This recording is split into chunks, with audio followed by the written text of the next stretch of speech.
it is a privilege to be an entrepreneur and a leader.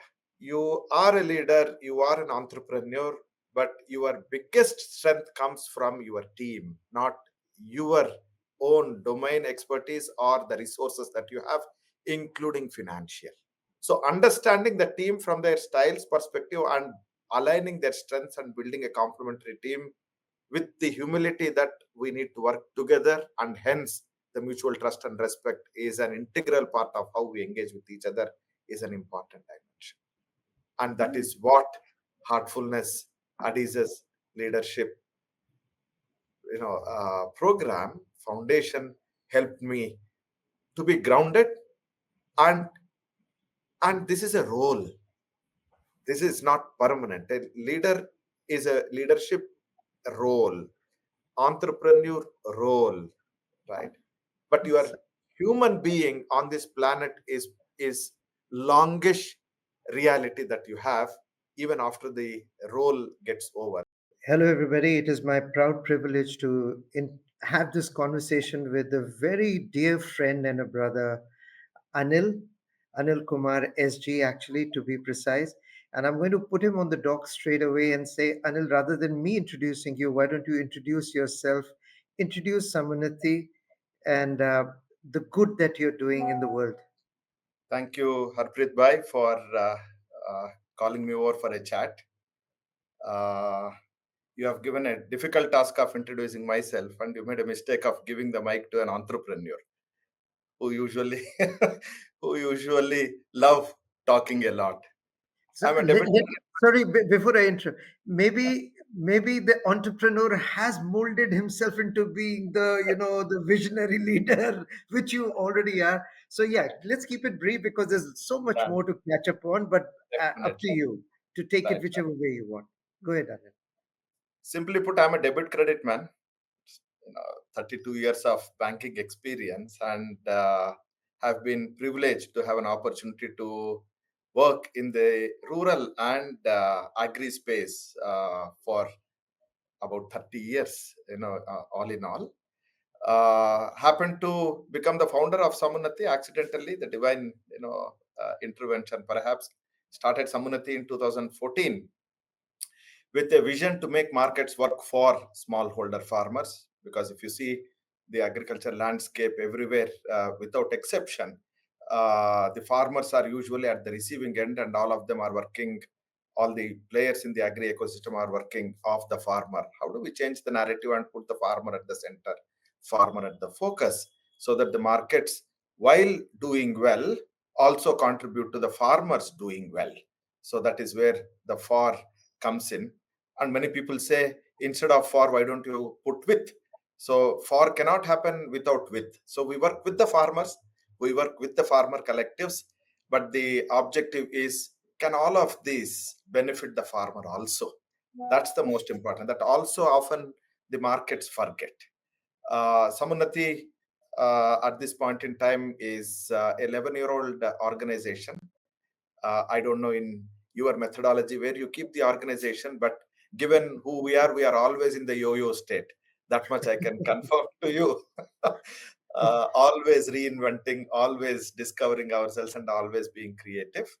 But it has been a real privilege to be having this opportunity of working in the agriculture space. And at Samunnati, we have two major initiatives. One is the lending intervention, and the other one is the market linkages intervention, as two engines, so to say, two tools that we have. And on the lending side, we exactly do what banks and other financial institutions or formal financial institutions don't do. So it's not just one oxymoron, we have four oxymorons. So we lend working capital, short term, unsecured lending only in agriculture. Now you see, the combination will basically spook any traditional banker, I would say. But that's what we have been doing for the last 11 years. And on the commerce side, we stitch together partnerships and structures which facilitate throughput in the agri value chains going up significantly, which also means that we don't believe in disintermediation. We believe that the players in the value chain are there for a reason. How do we add value and bring in the dimension of abundance? Because it is the abundance that facilitates sharing, not the lack of it. So I pause here. Oh, beautifully put. And truly, it's a privilege to have been associated with Samunnati as well from our side too. But Anil, why don't you tell us a little bit more about when did your heartfulness journey start and when did your exposure to Adizes start? So really, this is about the Heartful Adizes programs that are being offered. So I think a context of that will also be of great use. When did that start? Super. So the heartfulness journey started in 1993. I stumbled into the heartfulness system of meditation uh, accidentally, thanks to one of my senior colleagues in Canara Bank who was an ardent spiritual seeker, and I was curious in terms of what is he doing. And the 6 months prior to stumbling into heartfulness, I tried three different systems: Vipassana, Chinmaya Mission, Siddha Samaja Yoga, all at the side. And then heartfulness happened, and I found home, so to say. Have been on this journey since 1993, and I'm grateful to the system and the guides and the entire ecosystem. As my younger son puts it, heartfulness is a family home outside home, he says. Okay, so that has been how heartfulness has been for me, and people around me. uh, the exposure to Adizes for me also happened through heartfulness, fortunately. Right, there was one program that was happening in I think 2010 2011 types, where you were basically working with the administrative part of the Heartfulness Institute. And soon after that, there was one sample workshop that was opened up gratis for whoever is interested. And one of the senior people in Heartfulness suggested that I attend, and I attended. And I must say, not because you are on the call and not because we are recording this, I must say it was love at first sight. Love at first exposure, I would say. I fell in love with the simplicity of this methodology, which again is parallel to heartfulness, the simplicity of the system. Later on, I will tell that it is simple but not easy. It is simple yet not to be taken for granted. So that's how I got exposed to. And at that point in time, I was the group CEO of IFMR Trust, running six small bank-like structures in the remote rural areas. And I immediately thought, we should reach out to Heartfulness Institute's gift to me, which is Adizes program, and see what's happening in my organization at that point in time. And that's how the the first encounter happened. So 1993 and 2011 are the watershed years as far as this journey is concerned. But Anil, you've been exposed to the Heartful Adizes programs now, obviously, for a long time. You've been practicing much of it. Yet you come again and attend the program. What drives you? What did you take away? What do you find of use in it? Right. If you can take it one by one. So up to you. Sure. You know what I'm realizing, Harpreet Bhai, is the Adizes program is not a one-time, effort. It's like intervening at the source code of the organization. It's like intervening at the genetic code of a human being. You know, for one to build the muscle of mutual trust and respect, one has to be at it. And theoretically, the PAEI framework is ingrained in the lingo of both Samunnati and when I engage with my leadership, and I will come to that very soon. But over a period, this realization has only gotten validated time and again, that for the Adizes methodology to be most effective, for its efficacy to percolate in the organization's genetic code, one cannot take the foot off it. You have to be at it, which means two, three things. One, it has to be ingrained in the day to day. Two, you need to have champions who believe in being at it, if I can continue to use that phrase. And last but not the least, the senior most leadership will have to be hands on it. And one of the regrets I do have is This becomes a little difficult given the given the p aspect of an organization, where you get lost in the day to day, that this important muscle gets compromised. It's like the problem that I have. I know I have to go for a walk every day. I know it is important for me, yet I don't do it. That doesn't help. I know, and I don't feel good about it, by the way. So, from an organization's perspective, it's the same thing. You don't feel good that you have a tool that can transform you as an organization at a genetic level, but then you have to be at it. That's why I keep coming back and back to all the opportunities that I can spend time in your workshops, because maybe another shot at it, and we may move another inch towards making that happen. Oh, I hope you not just inch. I hope you move feet and meters and kilometers ahead as you have already been doing. It's uh, for me also. It's fascinating. I've been, I practice heartfulness and adizes. So heartful adizes is really a combination of these two incredible methodologies where adhesives is used for creating a culture of trust and respect in an organization, in a team, and heartfulness does exactly the same in my own self. So the best of my team and the best of myself can both combine together and take us to the next step, whatever that next step is. And it keeps the radar, it keeps the compass in the right direction. So, we kind of headed with humane leadership, not just leadership in today's world. The humane values, the values of the heart, they're fairly significant in leading organizations today.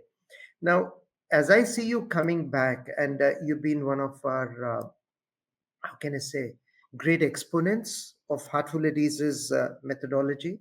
You live those principles. So I'm not too worried that you don't attend too many workshops, because it's your way of life, Anand. But having done that, I think you do come back because a true learner always keeps coming back because there's yet one more insight, perhaps, that you take and go back. But of late, in the last 1 year, we've been running these Heartful Diseases programs in Kanha Shanti Vanam, which, by the way, is the world headquarters, for those who don't know, is the world headquarters of Heartfulness Institute. It is a 1,400-acre campus, and you've come to come there to know what it is really. But doing this program in Kana Shantivanam, and you attended it a few months ago, was there any difference? Did it make any impact? Did the surroundings, did the environment make any impact? Definitely, yes. And it has been one of the best programs that I have attended among the Heartfulness or Adizes methodology workshops that I have attended.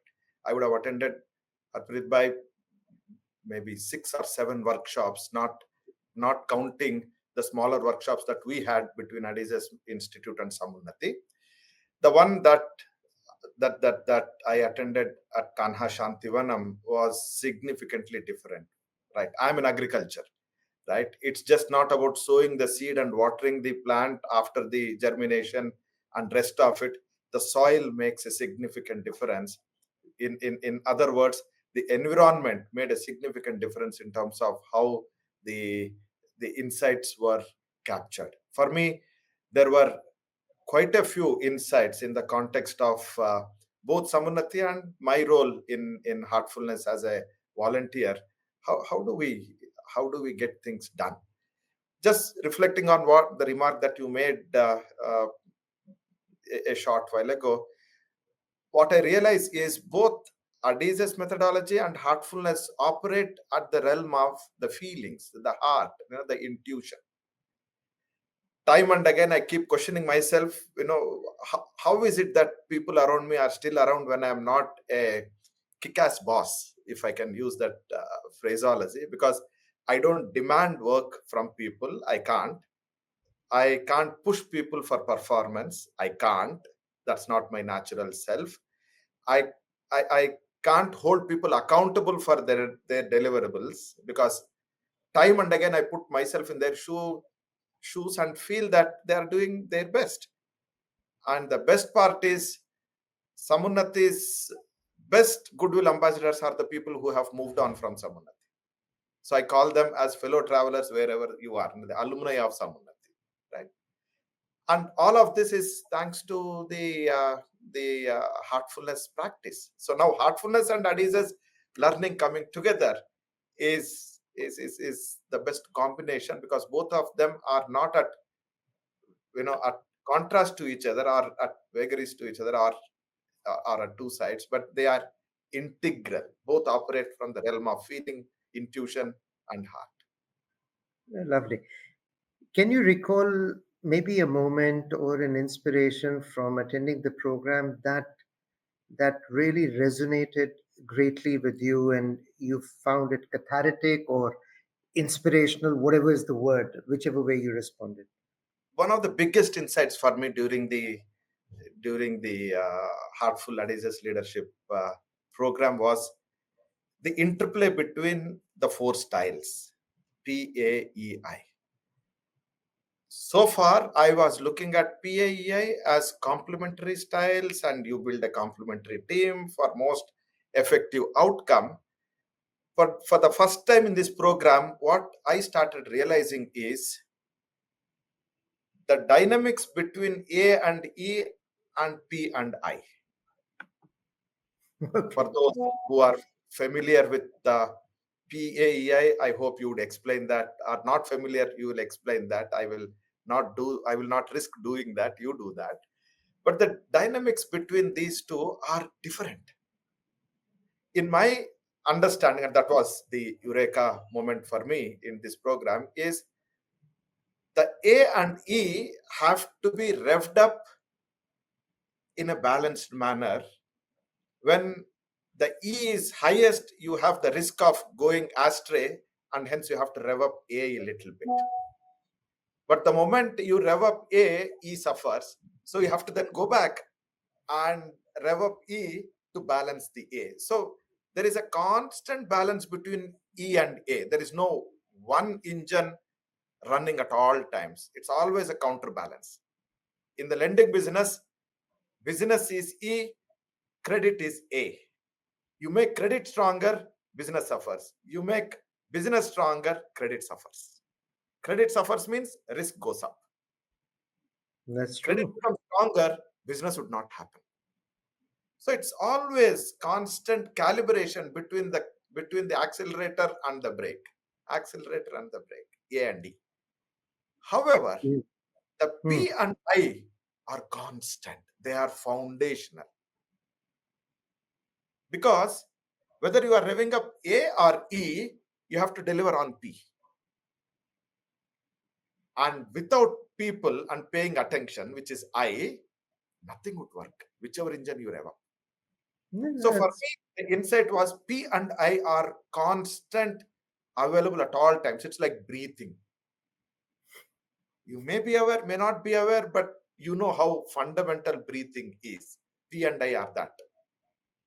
Now A and yeah. D, keep calibrate. That was one insight after the number of years that I have been at it on PAEI. So, for those who may not be familiar with PAEI, are the four roles of management. P is how do you become effective in the short term. A is how do you become efficient in the short term. E is how do you become effective in the long term, and I is how do you become efficient in the long term. So now these are all words, but the play of these words and how they manifest in balancing energies that are required to be managed well at any given stage of an organization's life cycle is quite fascinating. So this PAEI becomes a language, as you can see, Anil is already infected. So his team is infected, and it becomes a language where communication becomes simpler. But more, if you do come across, you can look up adizes.com or hileadership.org, and you will get some more insights into this area. But Can now I just take moving 30 forward, please, sure, seconds? sure, please. From a practitioner, I will tell PAEI. Okay, yeah, P for me is delivering today, delivering results today. Whatever you are doing, are you doing the best today? A is the framework that helps deliver your processes, systems, policies. E is how creative you are in delivering those, and I is how aligned is the team to do so. Beautifully put. That's it. That's about it.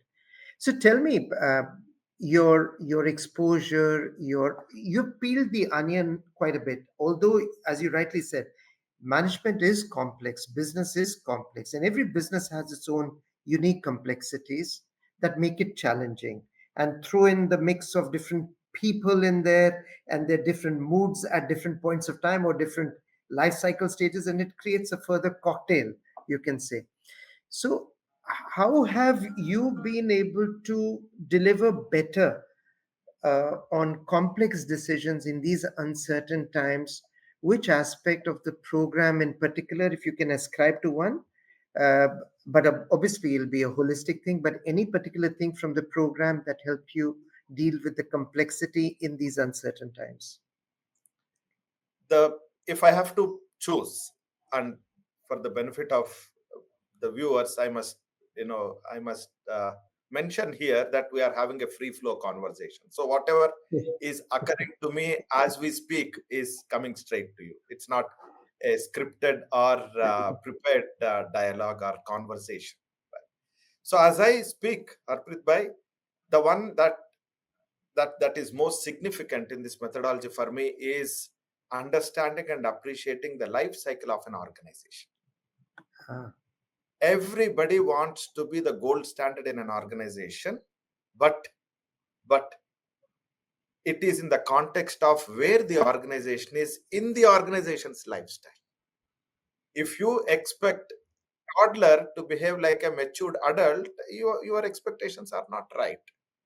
A toddler is expected to do few things. So when I looked at the Professor Adizes book of managing life cycles, the first thing that I did, and this I did in 2015 when Samunnati was a toddler, the first thing that I went is summary at the end of each of those life cycles and looked at not what we should be, but what are the common irritants, problems that this stage of the organization will have.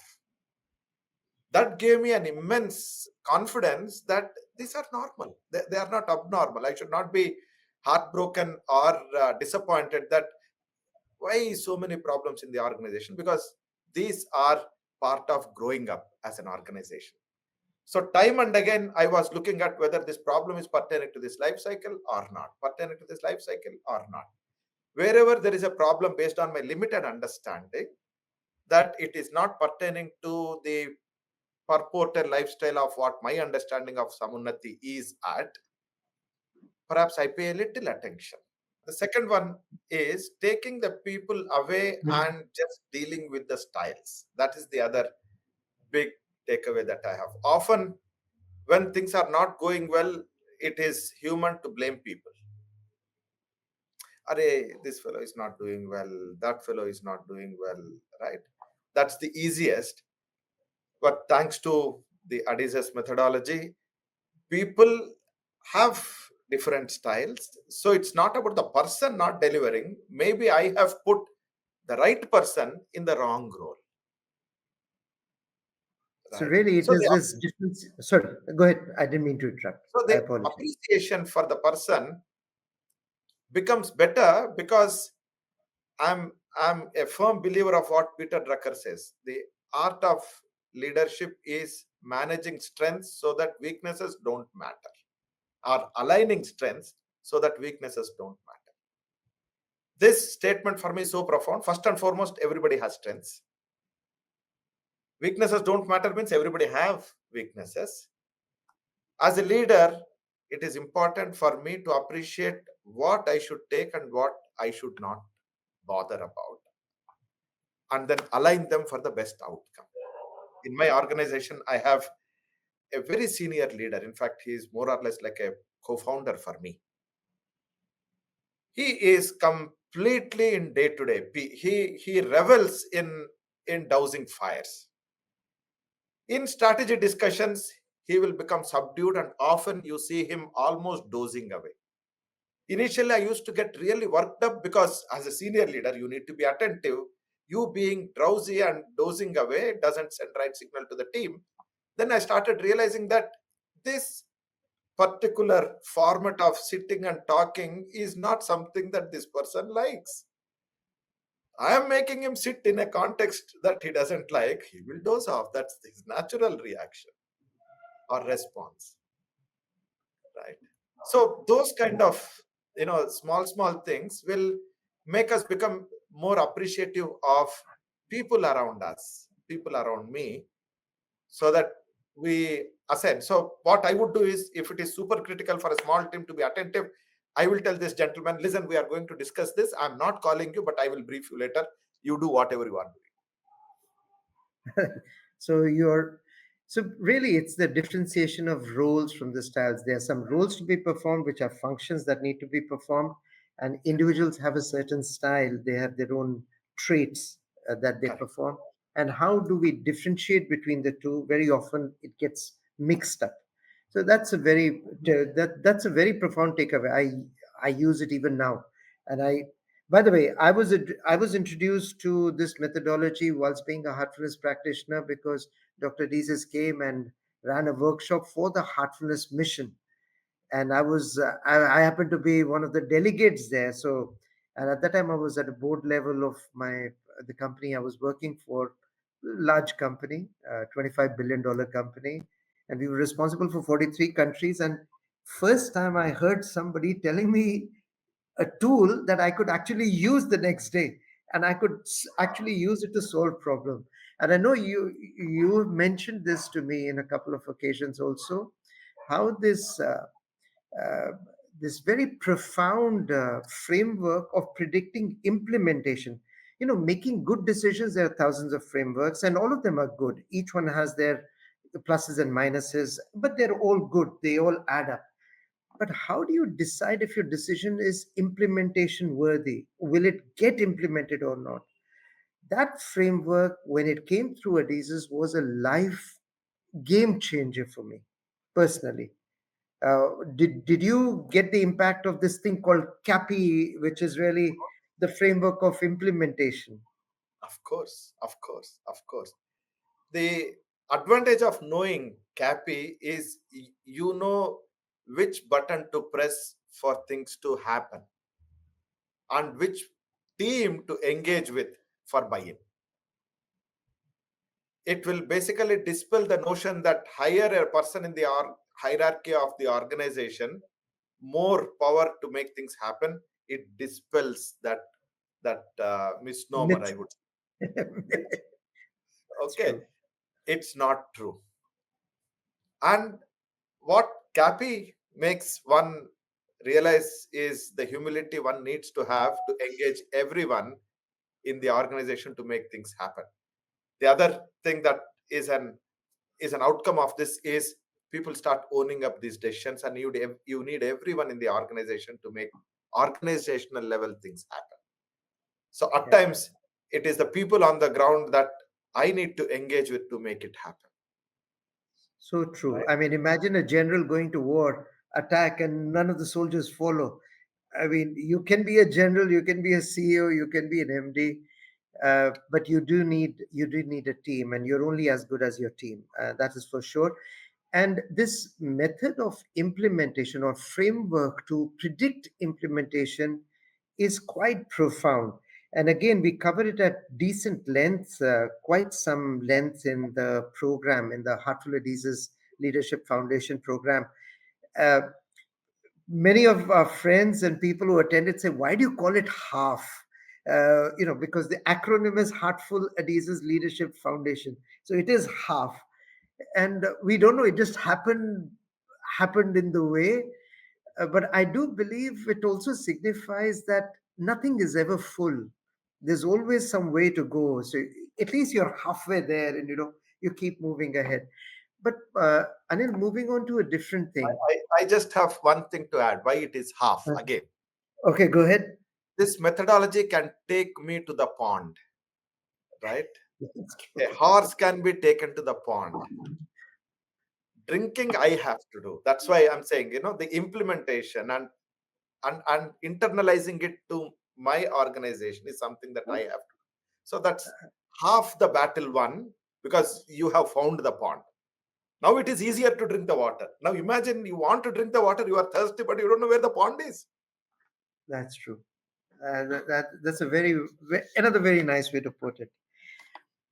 So, anything that you have by way of, advice is a very loaded word now, but really, what have some learning of yours that you believe can be of use to others, based on what you took away? I know you've said a couple of things already, but if you were to take a step back, and if I was a 21-year-old founder coming to you saying, Anil Bhai, you have you have really transformed this landscape of the farmers, of the small lenders, the small borrowers, and you've upped their value chain. You've done something incredible, something that had the four oxymorons that you mentioned. What can you tell me, knowing the frameworks of change management, the roles, the styles, the implementation framework, ultimately leading to this culture of mutual trust and respect that the program offers, that in an experiential way, in fantastic surroundings? What would you say to me as a young leader, or as a even a leader with some degree of maturity? What would be your inspirations to me? First and foremost, Harpit Bhai, it is a privilege to be an entrepreneur and a leader. That privilege comes with responsibilities. And the responsibility is being humble. Humility, in my view, is numero uno of a leader. And what Adizes methodology led me realize and practice is, you are a leader, you are an entrepreneur, but your biggest strength comes from your team, not your own domain expertise or the resources that you have, including financial. That is only the starting point, but the biggest strength comes from your team. So understanding the team from their styles perspective and aligning their strengths and building a complementary team with the humility that we need to work together, and hence the mutual trust and respect is an integral part of how we engage with each other, is an important dimension. And that is what Heartfulness, Adizes leadership program foundation helped me to be grounded. And and this is a role. This is not permanent. A leader is a leadership role, entrepreneur role, right? But your human being on this planet is longish reality that you have, even after the role gets over. So one should not make a mistake of identifying the persona with the role and get carried away saying, I'm God's gift to mankind. God's gift to you is having the humility to say that as human beings we have to work together. Yeah, very nicely put. Thanks a lot, Anil bhai. So, pleasure as always to talk to you.